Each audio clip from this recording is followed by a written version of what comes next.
বড় মা, যদিও আমার আপনাদের মাঝখানে কথা বলাটা ঠিক নয়, কিন্তু যদি আমি আজকে না বলি পরে আপনারাই আমাকে বকবেন যে আমি সবকিছু জানতাম তাও আপনাদের কিচ্ছু জানাইনি। শিখা, এরকম ঘুরিয়ে কথা বলার কোনো প্রয়োজন নেই। পরিষ্কার করে বলো কি হয়েছে। বড় মা, এসবে ঠাকুরপোর কোনো দোষ নেই। কবিতা ঠাকুরপোর চলে যাওয়াটা মেনেই নিতে পারছে না। দিন রাত ভিডিও কলে কথা বলে, ফোনে কথা বলতেই থাকে। বেচারা ঠাকুরপো হয়তো ওর সাথে বাধ্য হয় কথা বলতে। যখন ঠাকুরপো এখানে থাকতো তখনও ও ঠাকুরপোকে সবসময় ওর পেছন পেছন ঘোরাতো, আর এখন যখন ঠাকুরপো অন্য দেশে চলে গেছে তখন এভাবে তাকিয়ে আছো কেন আমার দিকে তুমি? আরে বড় মা নিজের বুকে পাথর রেখে নিজের ছেলেকে অন্য দেশে পাঠিয়েছেন নিজের পায়ে দাঁড়ানোর জন্য। ঠাকুরপো তো ওনারও ছেলে, ওনারও নিশ্চয়ই ইচ্ছে করে ওর সাথে একটু কথা বলতে। কিন্তু কই, উনি তো ঠাকুরপোকে দিন রাত ফোন করে বিরক্ত করে না। বড় মা, আমি কিছু ভুল বলছি না তো বড় মা? না শিখা, তুমি একদম ঠিক বলেছ। অনেক বড় কারণ তুমি। একটা কথা বলো তো কবিতা, দিনে তুমি কতবার জয়ের সাথে কথা বলো?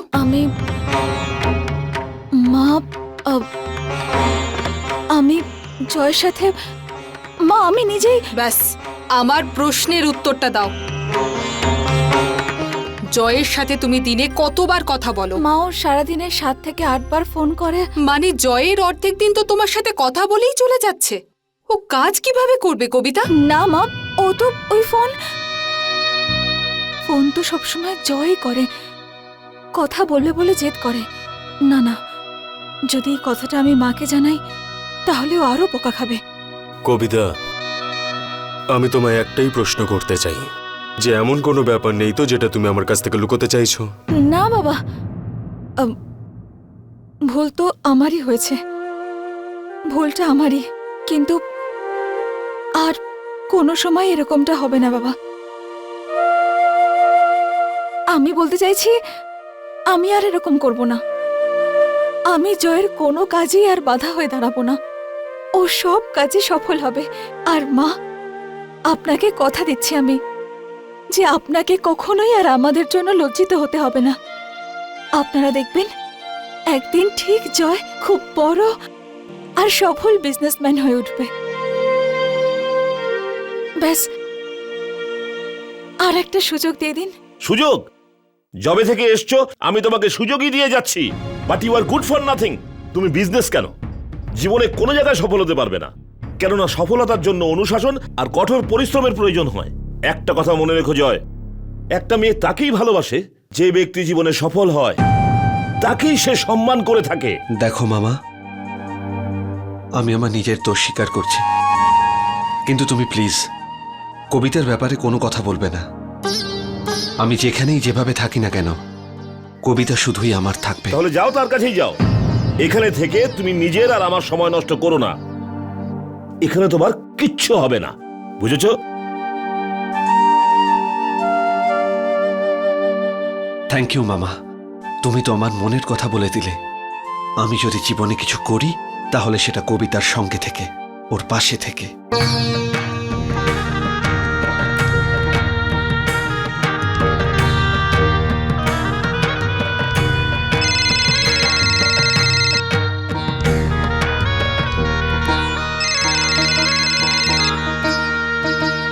হ্যালো কবিতা, এবার আমাদের ভিডিও চ্যাটে একে অপরকে দেখার কোনো প্রয়োজন নেই। আমি ফিরে আসছি কবিতা, আমি ফিরে আসছি। আর তুমি খুশি হচ্ছ তার জন্য? হ্যাঁ, মাকে বলবো যে এখানে আমি কিছুই বুঝতে পারছিলাম না, আমি ওখানেই কোনো ব্যবসা করব, আমরা একসাথে তো থাকতে পারবো। আর তোমার সঙ্গে থাকবে তোমার অসফলতা। খুবই লজ্জার ব্যাপার হবে তোমার জন্য, আমার জন্য, আমাদের ভালোবাসার জন্য। এটাই চাও না তুমি? তুমি এসব কি বলছো কবিতা? তুমি আমার ফিরে আসার খবর শোনার পর খুশি নও? একজন স্ত্রী তখনই খুশি হয় যখন তার স্বামী জীবনে সফল হয়, মাথা উঁচু করে বাঁচতে পারে। কবিতা, আমি ব্যাস, অনেক হয়েছে এই ছেলে মানুষই। এবার তুমি আমার কথা শোনো। তোমাকে আমার নয়, নিজের জন্য একটা পরিচয় করতে হবে। আর আজ তোমার পরিচয় এইটা যে বউয়ের আঁচল ধরা পুরুষ বলে তোমাকে। আর আমাকে সরি কবিতা, তোমাকে দুঃখ দেওয়ার কোনো উদ্দেশ্যই ছিল না আমার। আমি তো শুধু এটাই বলতে চাইছিলাম যে আমি তোমার থেকে দূরে থাকতে পারছি না। বন্ধ করো তুমি আমাকে নিয়ে চিন্তা করা। আমি কোথাও পালিয়ে যাচ্ছি না।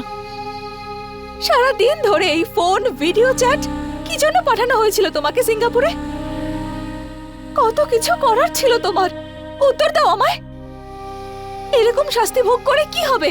যাওয়ার সময় তুমি আমাকে কথা দিয়ে গিয়েছিলে যে তুমি সফল হয়ে ফিরবে, আর আজকে তুমি এমনি ফিরে আসার কথা বলছো। তুমি ভাবতে পারলে কি করে এভাবে ফিরে আসার কথা? জীবনে শুধু ভালোবাসাই সব নয়, এই ভালোবাসাটাকে এগিয়ে নিয়ে যাওয়ার জন্য আরো অনেক কিছু প্রয়োজন হয়। আর কি কি লাগে কবিতা, একবার শুধু বলে দেখো। তোমার জন্য তো আমি প্রাণও দিয়ে দিতে পারি। বৈরাগ্য।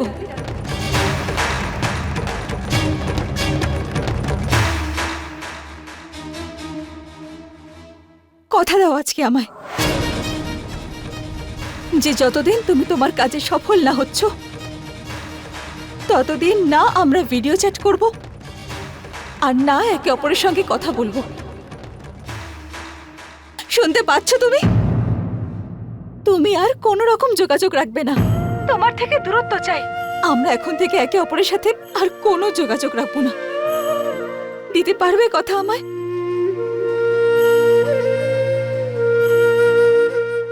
ঠিক আছে, আমি কথা দিচ্ছি কবিতা, যতক্ষণ না তুমি আমাকে ফোন করবে আমি তোমার সঙ্গে কথা বলবো না। শুধু এটুকুই নয়, তোমার কাজে তোমায় মন দিতে হবে। তোমার কাজ তোমাকে সততার সঙ্গে করতে হবে। করবো কবিতা। নিজের খেয়াল রেখো তুমি। রাখছি আমি।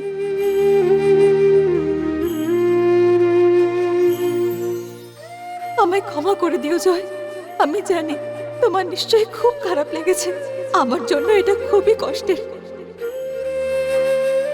কিন্তু এটা করা জরুরি ছিল আমাদের দুজনের খাতিরে, আমাদের ভবিষ্যতের খাতিরে, এই পরিবারের খাতিরে। গরিমা, রান্নাঘর আর উপরটা পরিষ্কার হয়ে গেছে? হ্যাঁ ঠাকুমা। মা, আমার জন্য যদি কাজ থাকে তাহলে বলুন না প্লিজ। কবিতা, তোমার এই বাড়িতে প্রথম নবরাত্রি। আমাদের এখানে যজ্ঞ হয়, ভোগ দেওয়া হয়। বাড়ির প্রত্যেকটা স্ত্রী সেজে গুজে শুদ্ধ মনে পুজো করে। মনে রেখো, রান্নাঘরে স্নান করে তবেই যাবে। শুদ্ধতার অনেক গুরুত্ব আছে এই নবরাত্রিতে। অনেক লোকের রান্না করতে হবে তাই না? কিন্তু কবিতাকে নিশ্চয়ই কলেজে যেতে হবে। প্র্যাকটিক্যাল আছে, দুপুর 2টোর মধ্যেই ফিরে আসবো। আর পুজো তো বিকেল 5টা থেকে, তাই না? তাহলে তো আমি সমস্ত আয়োজনও সাহায্য করতে পারি। প্র্যাকটিক্যাল আছে? তার মানে ওই মৃতদেহের কাটাছেঁড়া করা?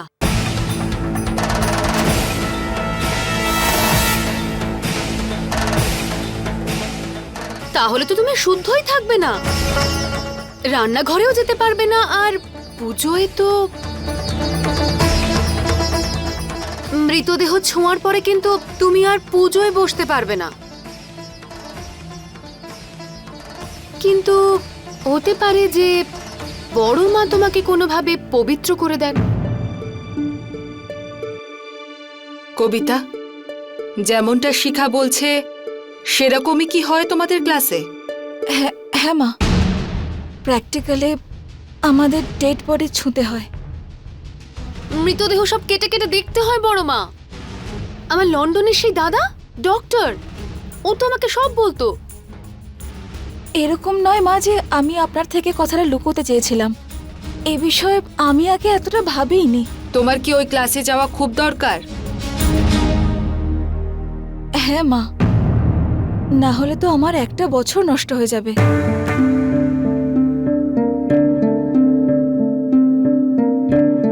ঠিক আছে, তাহলে কাল তুমি আমাদের পরিবারের যজ্ঞে বসতে পারবে না।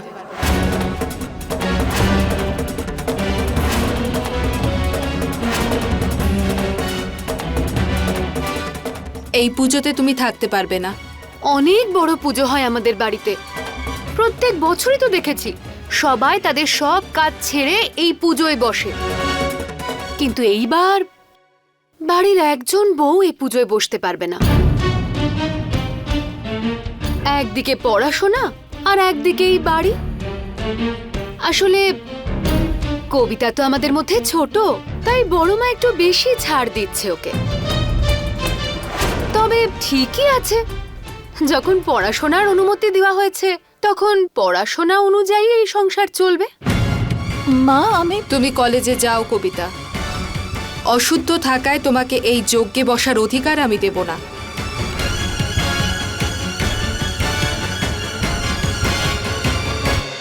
মা আমায় কলেজ থেকে ডেকেছে। প্র্যাকটিক্যালে আমায় শুধু কয়েকটা প্রশ্নের উত্তর দিতে হবে, কোনো কাটাছেঁড়া করার প্রয়োজন নেই। তো যাবো আমি মা।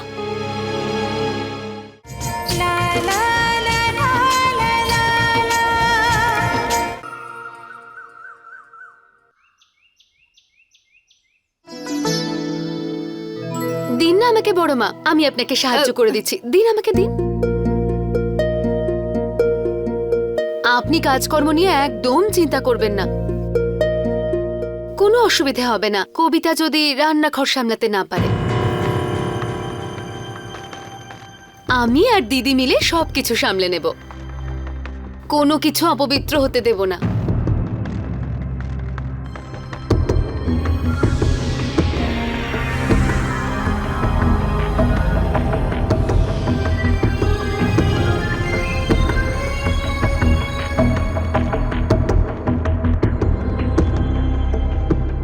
শোনো,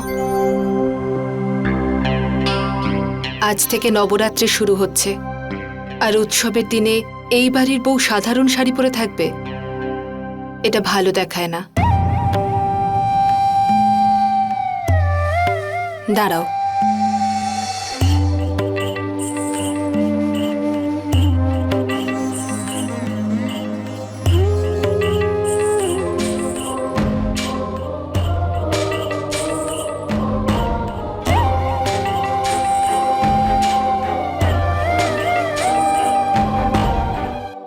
আজ থেকে তোমার শাস্তি শেষ হলো।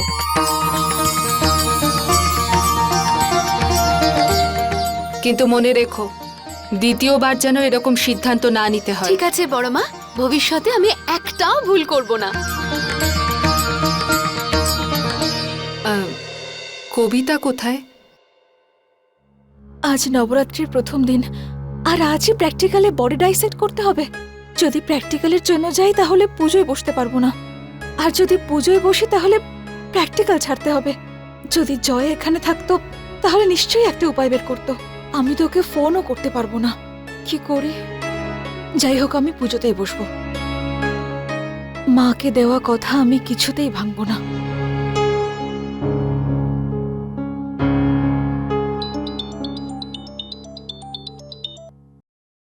হ্যালো, হ্যালো তরুণা, প্লিজ কুরেশি স্যারকে একটা ইনফর্ম কর না যে আজকে আমি প্র্যাকটিক্যালে আসতে পারবো না। তোর মাথা ঠিক আছে তো? এটা মিড টার্ম এক্সাম, ছেলে খেলা নাকি? পুরো বছরটাই নষ্ট হয়ে যাবে। তরুণা, আমিও তো প্র্যাকটিক্যালটা দিতেই চাই, কিন্তু বাড়িতে একটু প্রবলেম হয়ে গেছে। ওই অ্যাকচুয়ালি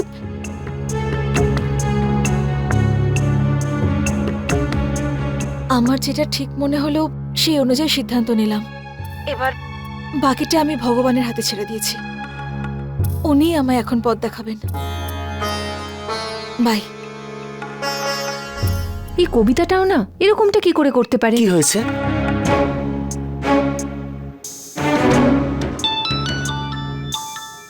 কি কবিতা প্র্যাকটিক্যাল দিতে আসছে না? আরে গোবিন্দ, ওর পুরো বছরটা নষ্ট হয়ে যাবে। গোবিন্দ শোন, আমি যেটা বলছি সেটা কর, আর মনে রাখিস কবিতা যেন আমার কথা কোনোভাবেই না জানতে পারে।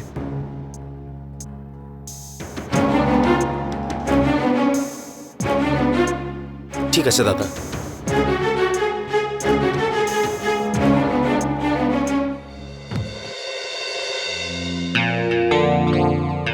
কবিতা, তুই যদি কলেজ না যাস তাহলে ছোট মা, এটা বিয়ের পর নবরাত্রির প্রথম পুজো আমার, আর আমার এই পুজোয় উপস্থিত থাকা প্র্যাকটিক্যাল দিতে যাওয়ার চেয়েও বেশি জরুরি।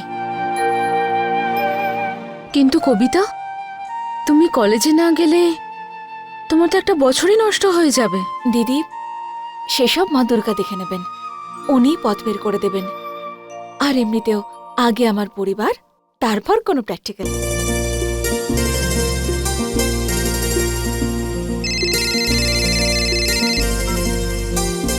হ্যালো, বৌদি, তোমাকে খুড়েসি স্যার কলেজে ডেকেছে। তরুণ এক্ষুনি ফোন করেছিল। আচ্ছা, আমি এক্ষুনি আসছি। হ্যাঁ,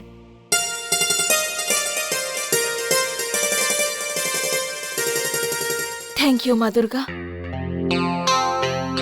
মা, আমায় কলেজে ডেকেছে। প্র্যাকটিক্যালে আমায় শুধু কয়েকটা প্রশ্নের উত্তর দিতে হবে, কোনো বডি কাটাছেড়া করতে হবে না। তো আমি যাই, শুধু 1 ঘন্টারই ব্যাপার, তারপর তো আমি ফিরে এসে পুজোতেও বসতে পারবো।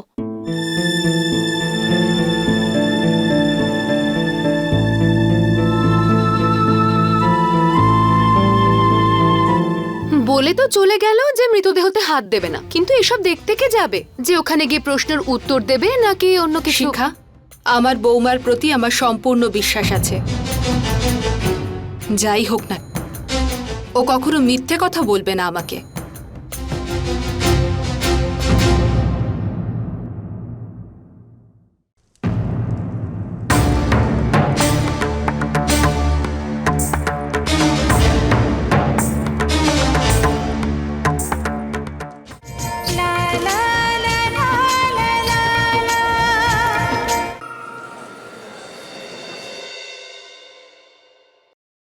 কবিতা, চল। আরে, তোরা আমাকে এভাবে কোথায় নিয়ে যাচ্ছিস? চুপ কর, শুধু আমাদের সঙ্গে আয়।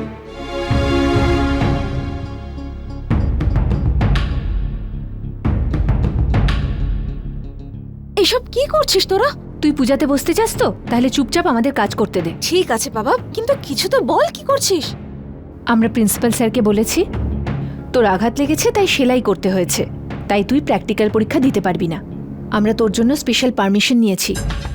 তুই শুধু ইনস্ট্রাকশন দিবি, আর তোর জায়গায় প্র্যাকটিক্যালটা আমি করব। তোকে হাতও লাগাতে হবে না, প্র্যাকটিক্যালও হয়ে যাবে আর তোর বছরটাও নষ্ট হবে আর না। বাড়ির লোকের কথা অনুযায়ী তুমি শুদ্ধও থাকবে, আর বাড়ির পুজোতেও তুমি থাকতে পারবে। কার ছিল আইডিয়াটা? আসলে আমাদের।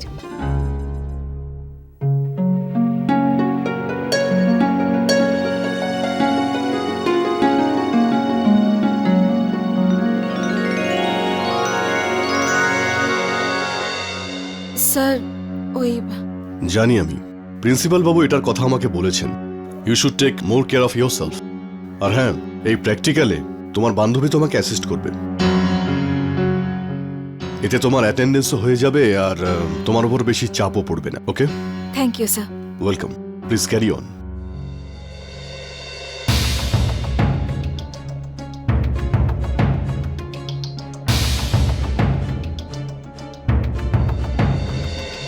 Very good, keep it up. Thank you sir. আপনাদের নতুন বৌমাকে দেখছি না, উনি এখনো পুজোয় বসেননি। ঠাকুরমশাই ও চলে আসবে এখুনি। আচ্ছা,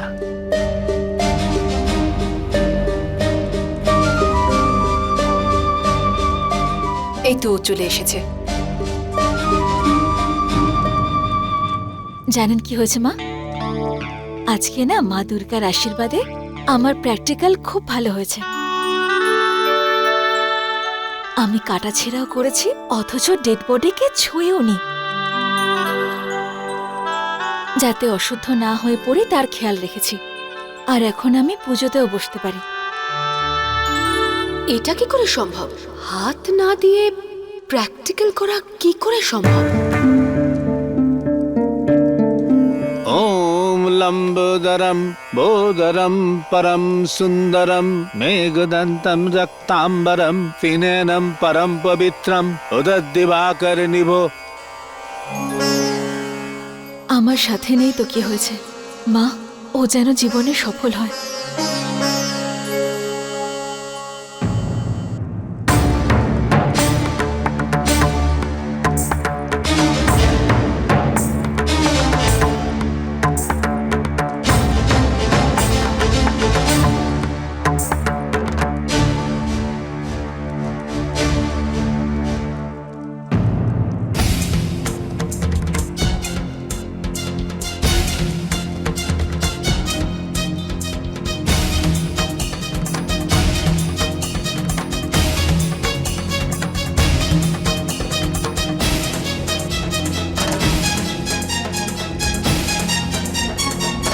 এ পুষ্প ওখানে অর্পণ করুন। এবার আমরা যজ্ঞ শুরু করব। পঞ্চামৃত কোথায়? হ্যাঁ ঠাকুর মশাই। শিখা, যাও পঞ্চামৃত তৈরি করে আনো। ঠিক আছে বড় মা। দিদি তুমি বসো, আমি গিয়ে বানিয়ে আনছি।